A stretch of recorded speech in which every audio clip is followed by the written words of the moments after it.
下午好。我叫Eve 老师。对不起，我的汉语不好。我们是 bilingual 学校。我说英语。Okay, we have Chinese and we have English as well. So my part would be in English, and I'll try to make it as short as possible. So in my presentation, I want to focus on the English part in our school, the biggest part, I think. And I want to start with a statement, with a mission statement that we have. So we try to create a positive learning environment in our school. That's what we're trying to do every single day. So what do we mean by positive environment? We mean 4 things. First, we think the positive environment should be interesting. The books should be interesting, lessons should be interesting, all material should be interesting. Otherwise, kids will lose their interest. Second thing, we believe that the environment should be effective. The kids should learn something, and there should be a reflection of their progress in their scores. The next thing, we think that the environment should be English. That's why we create a bilingual program. And finally, we believe that the environment should be fun. So kids like to play games, kids like to have fun. That's why we create a fun environment, English environment, and interesting. And in the heart, at the very heart of this environment, is the bilingual program. And right now, I just want to talk you through really briefly about what bilingual program stands for. Basically, we try to incorporate English language into all aspects. There are 3 of them. First, art. We try to teach art in English. We try to teach the Chinese curriculum, the math, science, and PE. All subjects are taught, math, science, and PE. All subjects are taught in Chinese and in English, bilingual, 2 languages. And finally, the English language itself is also taught in 2 languages, in Chinese and in English. We would like to have only Chinese, but at the same time, we know that it's not possible. We still live in China, and some kids may fall behind if we only teach them in English. And right now, let's have a look at the core subjects. Core subject basically means subject that we focus on. These are math, science, and English. They're all 3 subjects right here. English, math, and science. All 3 subjects are taught in English. And for your perusal, let's have a look at the timetable, the schedule. The red lessons, this is the weekly timetable. The red lessons are taught by Chinese teachers, and you see we have Chinese math, Chinese science, Chinese as a language, Chinese PE. Well, there are a fair amount of lessons that are taught by PE. And on top of that, the colored, the green and yellow and the purple lessons are taught by the foreign teachers. So you see the 50-50, so 50% of the lessons are taught in Chinese and 50% of the lessons are taught in English language. So let's have a look at what's going on in the classroom. So this is the math lesson. Math lesson is taught to the first graders, and we're teaching them basic things. Quarters, for example. Though this is the things they learn in their Chinese language, and now we're trying to build on that. The lessons are very interesting, very engaging. We don't stick to papers only. Kids create things, they color things, they cut things, so very, very vivid to them, very interesting. Try to keep their interest up. Let's have a look at the PE lesson, the physical education. So we also engage them in the PE, again, assign a foreign teacher there. So we create the environment, the English environment, not only inside the classroom, not only during the English lesson, but when the English lesson stops, it doesn't mean that the English language stops. It only means that the lesson stops, but we try to engage them outside English lesson as well. For example, art lesson.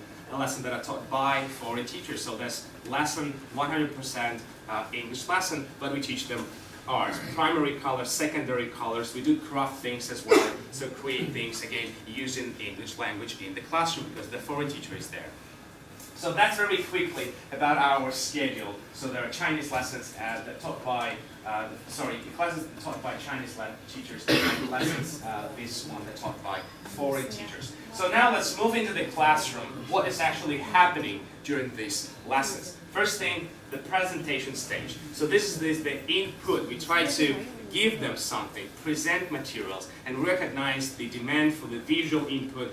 The kids are visual learners, 95% of them. So that's why all the classrooms are equipped with the LCD screens, the touchable screens, so all the lessons are programmed very nicely. We also encourage individual work where kids work on their own, they develop their own decision-making Group work as well, kids work together, interact with each other. And before I continue, one of the most important rules in our classroom is no Chinese. And kids are very aware of this fact. They do not use Chinese in the English lessons or art lessons or math lessons at all. This is one of the rules. Project lessons, group work, so a lot of interaction happening between the kids. Not only with teacher in the class, but kids interact with each other as well. Yeah, this is a project class where kids bring things home, create things with their parents, and bring back to the classroom and create a small CD.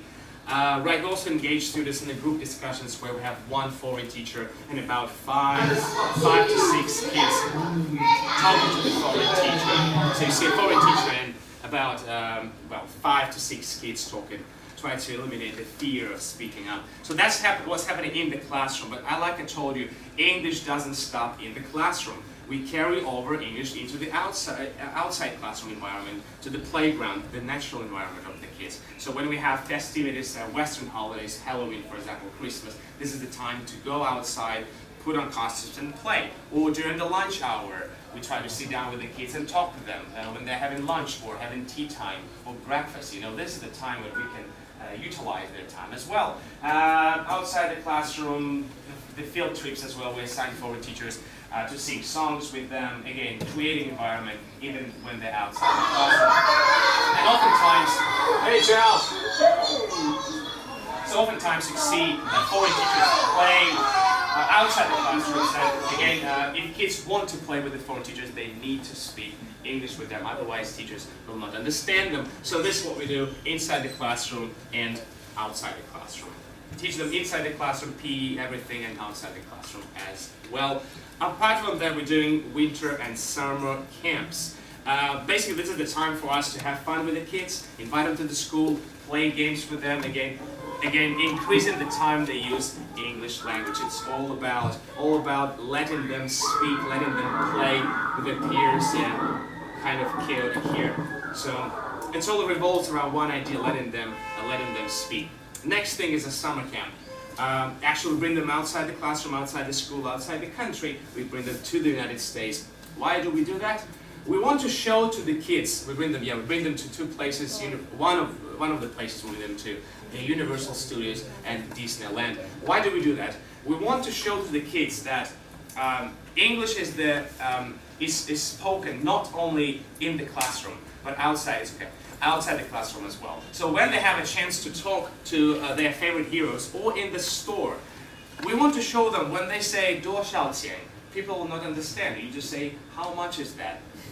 Okay, we want to show them that Chinese is spoken in China, and outside the world, English is the most spoken language. And that's why we bring them to the United States. Show them the sights, bring them to the malls, bring them to the museums, create this interest and motivation for them to study while they are here. So this is very briefly about our bilingual program. We run, the English run through all three aspects: art, Chinese curriculum, science, PE, math, and English itself. We do teach English inside the classroom, and outside the classroom we do 2 summer camps, and we have a very developed schedule. So let's move on to the students' assessment. At the beginning I told you that it's very important that the students actually learning something. And we try to teach them 4 fundamental skills: listening, speaking, writing, and reading. Yeah? 2, so they need to listen, read, speak, and write to be, as speakers of English language. And based on that, we create a continuous assessment, students' evaluation plan. So this is one semester, start and finish out the semester. When the students come to school, at the very first day, we do the entry test. What is an entry test? We understand that when students come to school, first day, they're already different.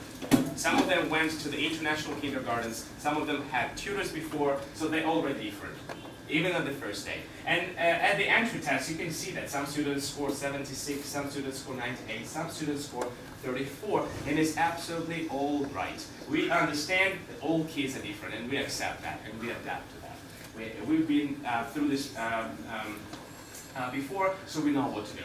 And then we follow up the continuous assessment. So we go into, this is September, October, November, and we follow up with continuous assessment. So we do more tests, more oral comprehension, speaking comprehension tests, and we build on the the continuous assessment. So we build on scores and see whether the student's going up or going just okay or even going down. And then we reach the midterm in the middle of the term examination. And here we break down the midterm into two exams. Written exam, we check their reading, comprehension, and writing capabilities, and also the oral exam, where we check their listening and speaking capabilities. And that's very important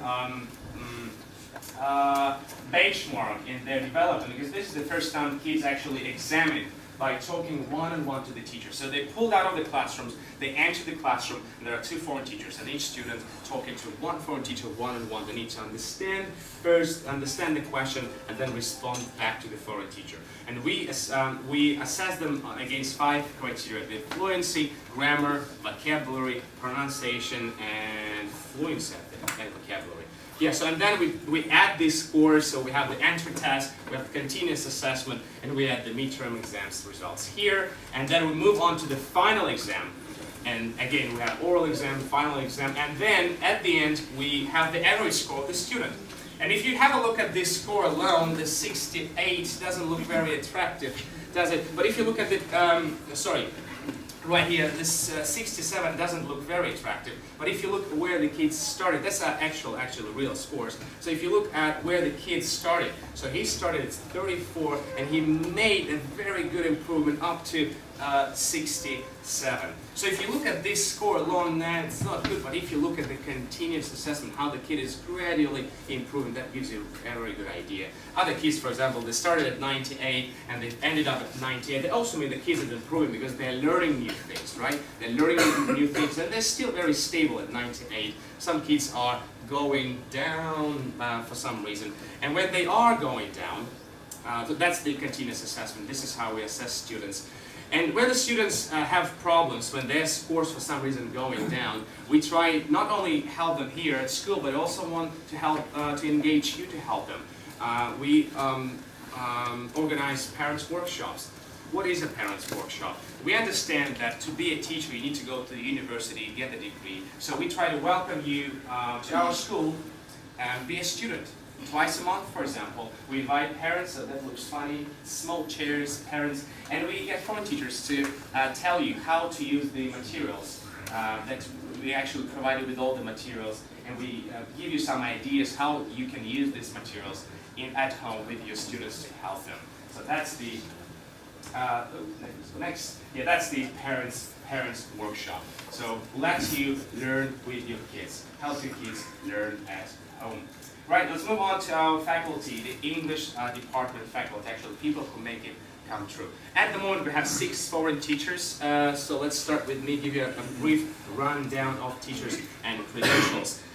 First of all, I'm a Cambridge University certified teacher. That means that I accomplished a training course at Cambridge University, and I'm certified to teach throughout the world, anywhere in the world. Apart from that, I graduated with master's degree in linguistics in 2 languages, English and German language. So I'm certified to teach 2 languages. And then I spent 1 semester in Republic of Korea, that's South Korea, at the University of Education and Faculty of English Education. Apart from that, I worked in more than 4 countries actually. I started off in Russia as a camp counselor, and I moved on to Germany. I spent 1 year in Dortmund in Germany. I moved on to the Toyota Corporation, where I worked as a teacher to adults. Then I went to China and Junior Oxford International School, where I spent 1 year as an English teacher, and then I came here at Shanghai Oriental Bilingual School, where I work as a director of the English department. So our next teacher is Peter. Peter comes from the United Kingdom. He's got the bachelor's degree in linguistics with literature. Linguistics means languages, degree in languages, in English language. And he's got the master's degree in film and literature. On top of that, he's got the certificate of teaching English as a foreign language, TEFL, or teaching English as a second or other languages. This is TESOL. So all our teachers are very certified, very highly educated. Travis Nurse comes from the United States of America, has got bachelor's degree in business of administration, and then he's got the master's degree of science in education. Beautiful science teacher, good PE teacher as well. He spent 2 years in South Korea, and now he works for our school. Next is Yana. Yana is also a Cambridge University certified teacher. She's graduated with master's degree, spent 1 semester in South Korea, worked for more than 5 years in ESL, English as a second language industry, as a teacher, and that's her in the classroom.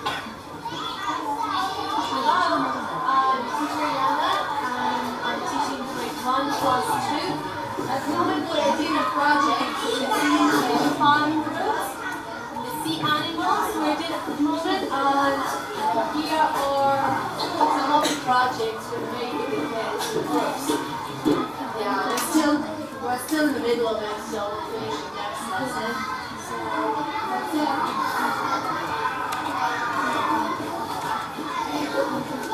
Okay, very experienced teacher. Kids like her. Joel Chavez, graduated with bachelor's degree in elementary education. Has got more than 10 years experience in China. We got beautiful, nice reference letters from him. Worked in Jilin for more than 5 years, and then another 5 years in other provinces. And right now, he's in charge of our department. You saw him in the picture.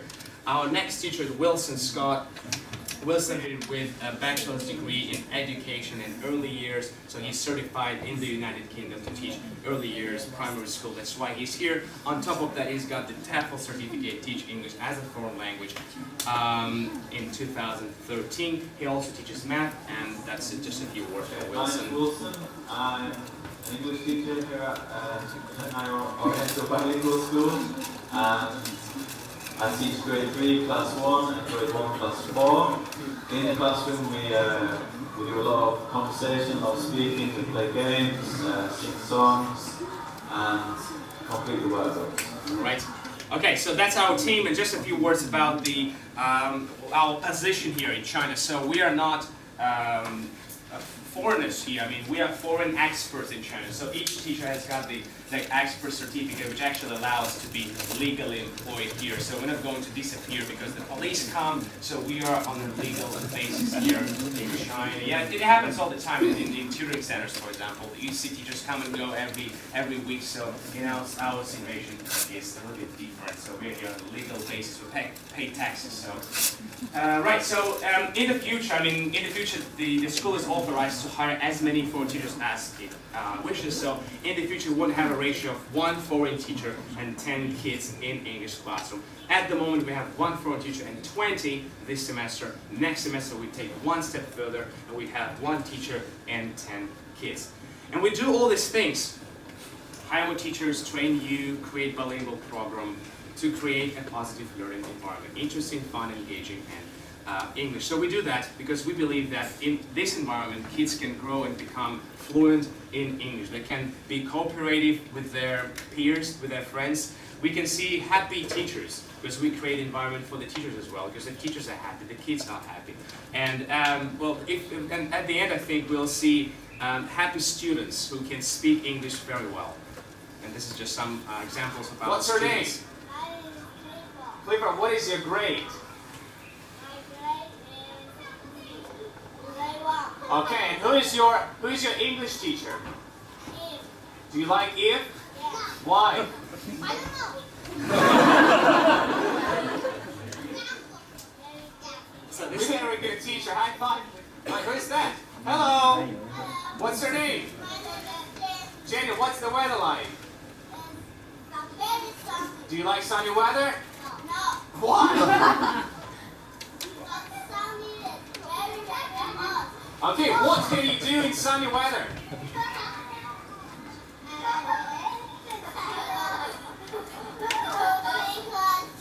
You can drink juice! Good job! High five, Jenny. Serena? What do you do after school? Watch TV? What do you like to watch in a TV? What is this? It's a grade 1 student. So TV, okay. This video was taken just on the playground, so I just came up to students and asked them questions. Do you watch TV around? They were not prepared for that. Yes. Where does a seahorse live? All right. What other animals live in the ocean? That's actually Can you Yanni's tell me class. the animals? Project What class. are they?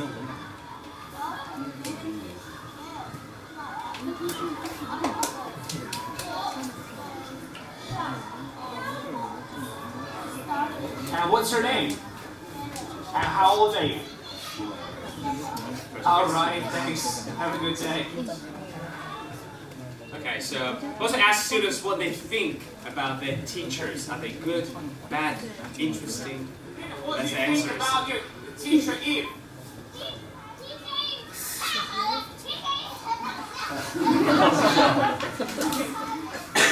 Travis.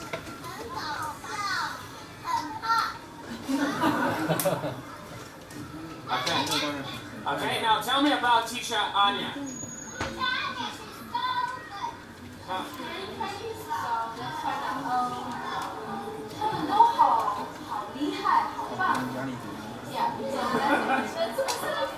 Okay.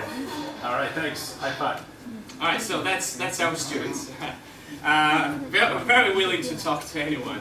All right, so Shanghai Oriental Ladder Bilingual School. We create an environment for the kids, and this environment is right here on top of the mountain. So we create all these things: parents workshops, invite more teachers, engage you. So we do all this to create this environment right here at the top of the mountain, and we are right there. We're helping the kids to be in this environment because we believe that if we put the kids in this environment, the kids will grow and they will learn. They will be able to speak English without an accent. All right, I appreciate your time and thank you very much for having me.